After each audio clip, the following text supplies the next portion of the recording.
வணக்கம் பானு.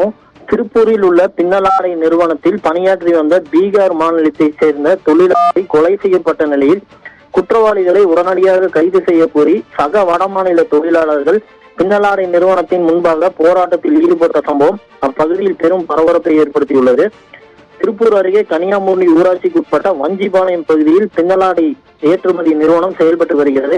இந்த நிறுவனத்தில் 300க்கும் மேற்பட்ட பல்வேறு மாநிலங்களை சேர்ந்த வடமாநில தொழிலாளர்கள் இந்த நிறுவனத்தில் பணியாற்றி வருகின்றனர்.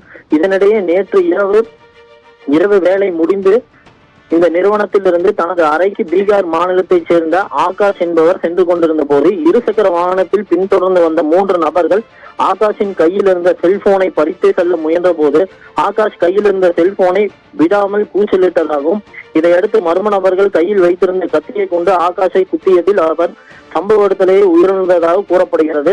இதையடுத்து செல்போனை பறித்துக் கொண்டு 3 நபர்களும் தப்பிச் சென்றதாகவும் கூறப்படுகிறது. இதனிடையே ஆகாஷை கொலை செய்த மர்ம நபர்கள் 3 பேரை உடனடியாக கைது செய்ய வேண்டும் என்பதை வலியுறுத்தி அந்நிறுவனத்தில் பணியாற்றி வரும் சக வடமாநில தொழிலாளர்கள் 100க்கும் மேற்பட்டோர் பின்னலாடை நிறுவனத்தின் உட்புறம் நின்று கொண்டு கோஷம் எழுப்பியவாறு ஆர்ப்பாட்டத்தில் ஈடுபட்டனர். தகவல் அறிந்து சம்பவ இடத்திற்கு விரைந்து வந்த திருமுருகன்பூண்டி போலீசார் வடமாநில தொழிலாளர்களிடம் உரிய நடவடிக்கை எடுப்பதாகவும் குற்றவாளிகள் விரைவில் கைது செய்யப்படுவார்கள் என போலீசார் உறுதியளித்ததை தொடர்ந்து போராட்டத்தில் ஈடுபட்ட வடமாநில தொழிலாளர்கள் தற்போது கலைந்து சென்றுள்ளனர். இதனிடையே வழிப்பறியில் ஈடுபட்டது கொள்ளையர்கள் இந்த கொலை சம்பவத்தில் ஈடுபட்டார்களா அல்லது முன் விரோதம் காரணமாக இந்த கொலை சம்பவம் நடந்ததா என்ற பல்வேறு கோணங்களில் தற்போது போலீசார் விசாரணை நடத்தி வருகின்றனர்.